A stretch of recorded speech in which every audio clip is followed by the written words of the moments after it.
Have you ever wondered how a simple act of kindness could completely transform your life? It was a brutally cold winter morning in the quaint town of Cedar Falls. Snow fell softly, layering the world in an untouched blanket of white. Unlike most townsfolk comfortably wrapped in blankets by fireplaces, Jackson Reed was already up, his breath visible in the crisp air, his boots crunching steadily on icy sidewalks. Jackson, a single father and local mechanic, carried a quiet warmth that often defied the harshness around him. As Jackson rounded the corner toward Mrs. Evelyn Harper's modest home, he noticed her struggling with heavy grocery bags by her old Buick. Without hesitation, he rushed forward, gently lifting the bags from her trembling hands.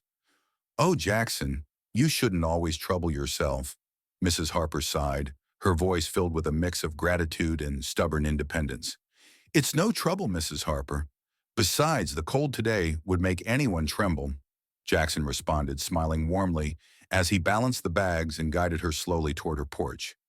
He'd known Evelyn for years, ever since he moved into Cedar Falls after his wife passed away, leaving him to raise his young daughter Emily. Once inside the cozy kitchen, the smell of cinnamon and lavender soap filled the air. Jackson unpacked the groceries, gently placing cans and cartons into cabinets and fridge shelves as if it were second nature. From the hallway came the soft, confident click of heels against hardwood. Before he could react, a striking woman appeared in the kitchen doorway. Her presence was magnetic yet distant, eyes sharp and piercing, as if scanning every detail. Her elegance stood out starkly against the homey background of Mrs. Harper's quaint cottage. "Jackson, meet my granddaughter, Aria Harper," Evelyn introduced, eyes twinkling with pride. Aria extended a cautious hand. "Pleasure to meet you," she spoke evenly, her tone polished and poised, but Jackson could see the hesitation behind her professional facade. Jackson quickly wiped his hands, suddenly self-conscious of the grease under his nails. "Nice to meet you, too. Didn't know Mrs. Harper had such distinguished company." A fleeting, almost imperceptible smile crossed Aria's lips, quickly replaced by her carefully maintained neutral expression. "I'm just visiting briefly," she explained softly, her voice tinged with something deeper, an unspoken story hidden beneath the surface. Jackson nodded understandingly. Cedar Falls might not offer much excitement, but it certainly has its charm. "Charm," she echoed, glancing briefly toward the window. "That's one way to put it." Something in her voice intrigued Jackson, a hidden layer beneath her icy exterior. This wasn't just a casual family visit. There was more to her story, something carefully guarded. Later that afternoon, Jackson returned to fix a leaky faucet. Emily accompanied him, her small arms clutching a well-loved book. As they stepped inside, Emily's bright eyes immediately noticed Aria sitting quietly on the sofa, sipping tea. "Hi, I'm Emily," she introduced herself cheerfully, completely oblivious to the air of tension. Aria's gaze softened slightly as she regarded the spirited child.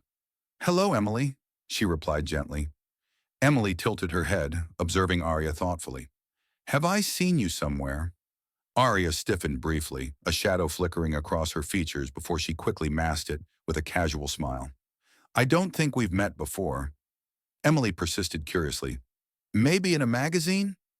"Mrs. Watson at school brings them in sometimes." Jackson chuckled softly, intervening. "Emily, let's let Miss Harper relax." Aria, however, gave a small, genuine laugh, surprising herself. "Maybe I just have one of those faces." Dinner happened almost accidentally. With snow thickening outside and a warm stew bubbling invitingly on the stove, Mrs. Harper insisted they all stay. Jackson hesitated, but the hopeful sparkle in Emily's eyes convinced him. Sitting around the table, Aria surprised Jackson again. She laughed genuinely at Emily's dramatic recounting of school mishaps, her reserved demeanor slowly melting away. Jackson watched her closely, recognizing the careful manners and refined speech that hinted at an upbringing very different from his own. After dinner, with Mrs. Harper already in bed, Jackson and Aria quietly cleared dishes together. The cozy silence of the small kitchen invited honesty, and Jackson couldn't resist breaking it. "You're not from around here, are you?" Jackson asked gently, sensing that Aria was carefully holding back more than she let on. She sighed softly, placing a mug onto the counter.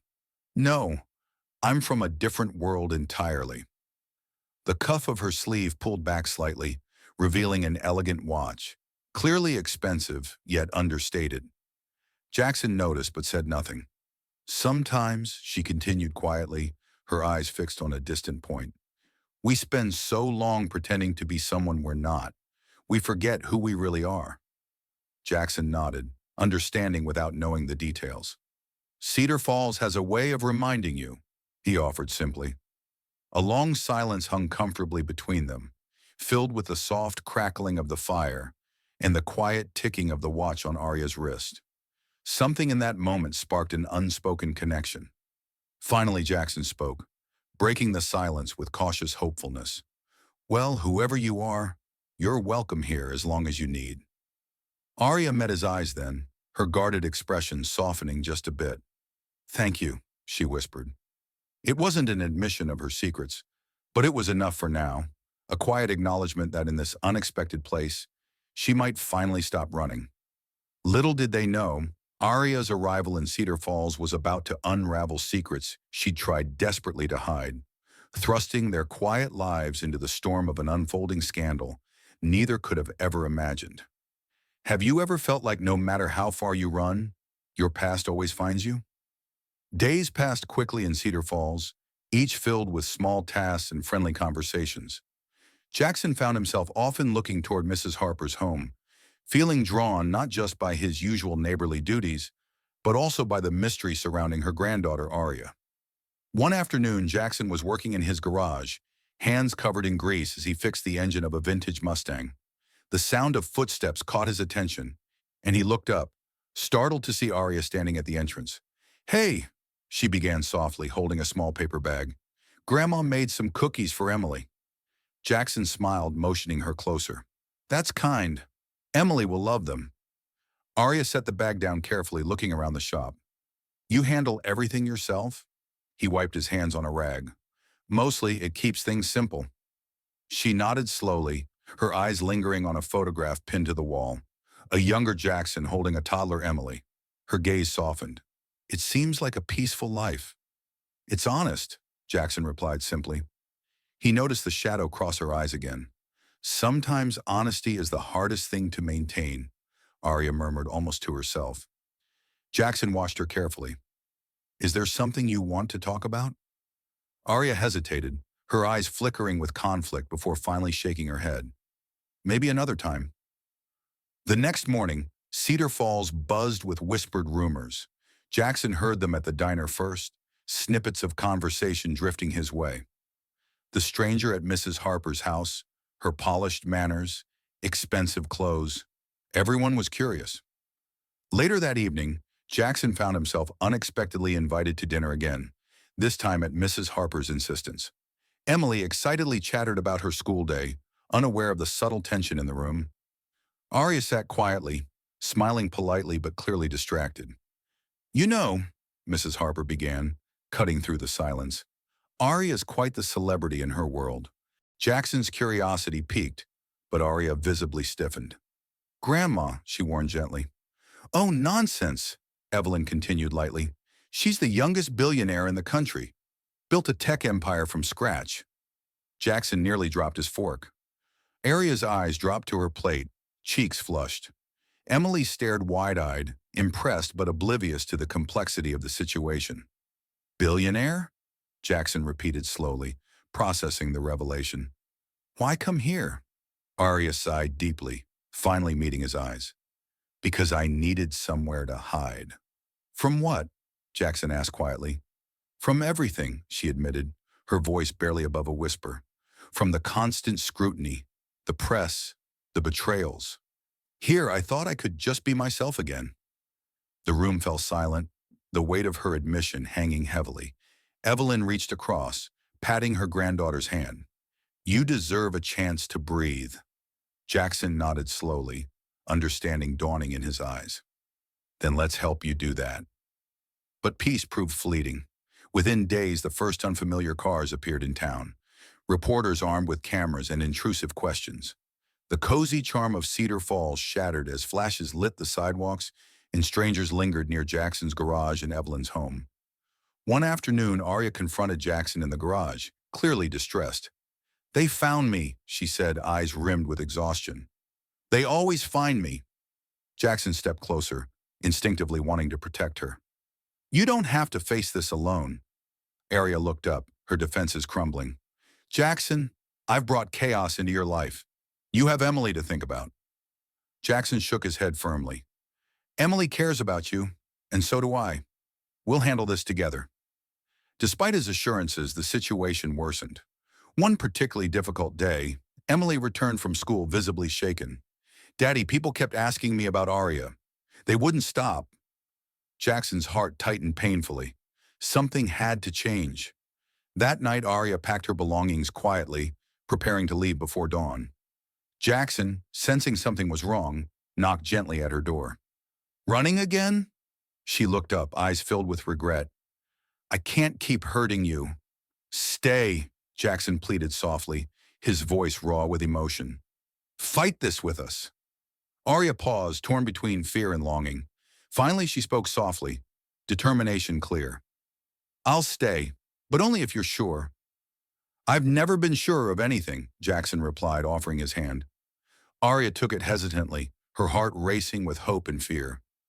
Unbeknownst to them, the challenges they faced were just beginning, but so was the chance at something genuine, something worth every risk. Have you ever realized that sometimes the hardest battles lead to the greatest victories? The days following Aria's decision to stay were challenging. Reporters continued to swarm Cedar Falls, creating tension that rippled through every corner of town. But through it all, Jackson remained steadfast, providing a protective barrier for both Aria and Emily. One evening, Aria sat by the window, watching the relentless snowfall. Her heart felt heavy, burdened by guilt for bringing turmoil to the town and the people she'd grown to care about deeply. She turned when she heard the soft footsteps behind her. Emily stood there, clutching a stuffed bear. Can't sleep? Aria asked gently. Emily shook her head. Are the bad people ever going to leave? Aria knelt down, brushing Emily's hair away from her face. They will, and I'll make sure they never bother you again. Promise? Emily's eyes were wide, searching for reassurance.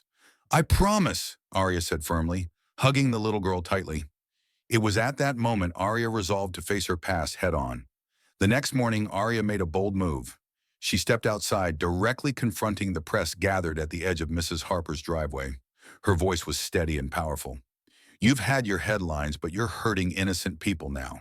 Leave Cedar Falls out of this. Jackson stood by her side, offering silent strength. His presence spoke volumes, reinforcing her statement.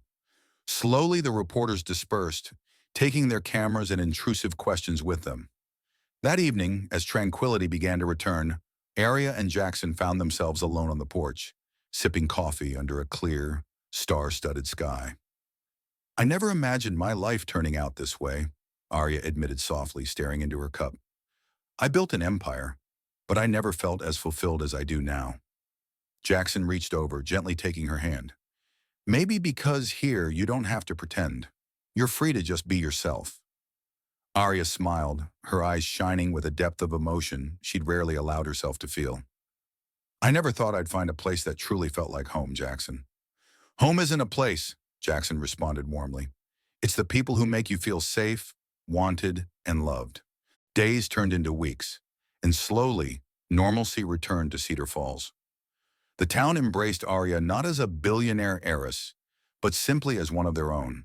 She became a regular at town meetings, quietly supporting local initiatives and generously funding community projects without seeking recognition. One afternoon, Aria surprised Jackson at the garage with official-looking papers in her hand. What's this? Jackson asked, wiping his hands clean and eyeing the documents curiously. It's an investment, Aria explained carefully, into your business, our community, our future. Jackson read through the papers, realization dawning on his face. Aria had legally partnered with him, turning the small garage into Reed and Harper Automotive, a gesture symbolizing unity and trust. Why? Jackson's voice was thick with emotion. Because I believe in you, Aria answered, stepping closer, and because together we can make something incredible. Emily squealed in excitement upon learning the news, immediately hugging them both. This means we're family now, right? Aria and Jackson exchanged meaningful glances. We always were, Aria replied warmly, her heart swelling with happiness. As spring replaced winter, Cedar Falls blossomed not only in flowers, but also in newfound joy. The garage thrived, bustling with townsfolk and filled with laughter and warmth. Aria and Jackson worked side by side, building something honest and lasting. Then on a beautiful evening, illuminated by a breathtaking sunset, Jackson took Aria by the hand, leading her to a quiet spot by the river. Aria, he began nervously, kneeling on one knee, you've changed my life completely. You've taught me to trust, to hope, and to love again. Aria's breath caught in her throat as he revealed a simple, elegant ring. Jackson, will you marry me? Jackson asked earnestly, his eyes filled with raw sincerity. Yes, she whispered tearfully, her heart overflowing with joy. Absolutely yes. Their wedding was simple yet beautiful, held in the heart of Cedar Falls, surrounded by friends and neighbors who'd become family. Emily proudly stood as the flower girl, beaming brighter than anyone. During the reception, Aria stepped forward to address the crowd, her voice filled with gratitude. Thank you for showing me that wealth isn't measured in money, but in kindness, love, and community. You've given me the greatest treasure, a real family. The room erupted in applause, a genuine celebration of unity and love. That night, as they sat together under the stars, Emily asleep between them, Jackson wrapped an arm around Aria. Who would have thought groceries would lead us here? Aria leaned into him, smiling softly. Sometimes the simplest acts of kindness change everything. Jackson kissed her forehead gently. I love you, Aria. And I love you, she replied warmly. Forever. And in that quiet, perfect moment, they knew they'd found something priceless. A love built on truth, resilience, and genuine connection. It wasn't just a happy ending. It was the beginning of an extraordinary new chapter filled with hope, joy, and endless possibilities.